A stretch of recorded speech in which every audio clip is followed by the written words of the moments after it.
दोस्तों, कहा जाता है कि जब शादी होती है तो दूल्हा दुल्हन का खास ध्यान रखना जरूरी होता है। यही वह समय होता है जब लड़का और लड़की दोनों पर अच्छी नजरों के साथ साथ बुरी नजरें भी बनी रहती हैं। अगर सावधानी न बरती जाए तो इसका अंजाम बहुत खौफनाक हो सकता है। नवीन एक 26 साल का युवा था जिसने अपनी कॉलेज की पढ़ाई पूरी करने के बाद अपने पिता अमरनाथ सिंह के साथ उनके कंस्ट्रक्शन बिजनेस में हाथ बटाना शुरू कर दिया था। अमरनाथ जी शहर के जाने माने बिल्डर थे और जब से नवीन ने बिजनेस संभालना शुरू किया था वे काफी निश्चिंत हो गए थे। अब उनका ध्यान अपने बेटे की शादी पर था। एक दिन अमरनाथ जी अपनी पत्नी सुनीता देवी से बात कर रहे थे। सुनीता, मुझे लगता है कि अब हमें नवीन की शादी कर देनी चाहिए। हाँ, आप सही कह रहे हैं। मेरी सहेली किरण की इकलौती बेटी है श्रुति, जो कि दिल्ली में रहकर पढ़ाई कर रही थी। वह अभी 1 महीने पहले ही वापस आई है।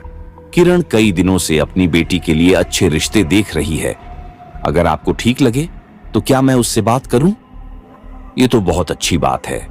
जान पहचान में रिश्ता हो तो और भी बेहतर रहेगा। बात आगे बढ़ती है और नवीन और श्रुति एक दूसरे से मिलते हैं। उन्हें रिश्ता पसंद आ जाता है और कुछ ही दिनों में दोनों की शादी हो जाती है। शादी धूमधाम से संपन्न होती है और श्रुति को उसके ससुराल में सभी प्यार और आशीर्वाद देते हैं। अजीब हरकतों की शुरुआत शादी के 2-3 दिन बाद सभी मेहमान विदा हो चुके थे। घर में अब सिर्फ परिवार के लोग ही थे। श्रुति किचन में खाना बना रही थी। श्रुति बेटी, रोटी जल रही है, ध्यान कहाँ है तुम्हारा? सुनीता देवी ने टोका। माँ जी, गलती हो गई, आगे से ध्यान रखूंगी। सुनीता देवी वहां से चली जाती हैं, लेकिन जैसे ही वे बाहर निकलती हैं तेज हवाएं चलने लगती हैं। ओहो, आज कितनी तेज हवाएं हैं, लग रहा है तूफान आने वाला है। श्रुति बेटा, किचन की खिड़की बंद कर लेना, बाहर बहुत तेज हवा है। लेकिन जैसे ही सुनीता देवी चली जाती हैं, श्रुति की आंखें अचानक लाल हो जाती हैं और उसके होठों पर एक अजीब सी मुस्कान फैल जाती है। उसके बाल हवा में लहराने लगते हैं। ऐसा लग रहा था मानो वह खुद पर काबू नहीं रख पा रही हो।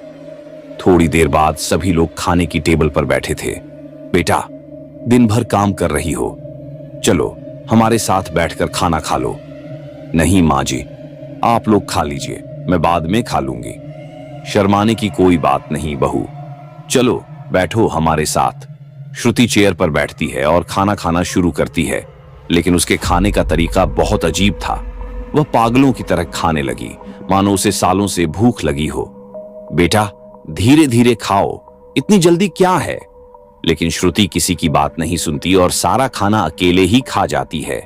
यह देखकर सभी हैरान रह जाते हैं। श्रुति, क्या हुआ तुम्हें? श्रुति बिना कुछ बोले वहां से तेजी से उठकर चली जाती है। डरावनी रात को नवीन अपने कमरे में आता है।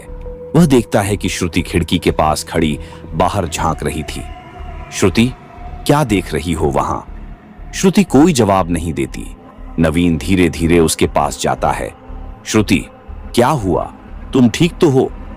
हाथ मत लगाना मुझे, श्रुति अचानक चिल्लाई। क्या हुआ श्रुति? मैंने कहा दूर रह मुझसे। इतना कहते ही वह नवीन को जोर से धक्का दे देती है। नवीन गिर जाता है और जैसे ही ऊपर देखता है उसके पसीने छूट जाते हैं। श्रुति की आंखें सफेद हो चुकी थीं, उसके बाल पूरे बिखरे हुए थे। थोड़ी देर पहले जो श्रुति एक सीधी सादी लड़की थी, अब वह किसी डरावनी चुड़ैल जैसी लग रही थी। नवीन डर के मारे कमरे से बाहर भाग जाता है। डर का सच सुबह नवीन अपनी माँ को सब कुछ बता देता है। माँ, मुझे लगता है श्रुति पर किसी प्रेत का साया है। हाय राम, ये तो बहुत बुरा हुआ। मुझे लगता है हमें पंडित जी को बुलाना चाहिए। पंडित जी घर आते हैं और जैसे ही श्रुति को देखते हैं उनका चेहरा गंभीर हो जाता है। ममता देवी, आपकी बहू पर किसी ने काला जादू किया है। पंडित जी कुछ मंत्र पढ़ते हैं और श्रुति के सिर पर हाथ रखते हैं। श्रुति अचानक चीखने लगती है। तू कुछ भी नहीं कर सकता, मैं इसे लेकर जाऊंगा। पंडित जी ने तुरंत गंगा जल निकालकर उसके ऊपर छिड़क दिया। श्रुति बेसुध होकर गिर पड़ी।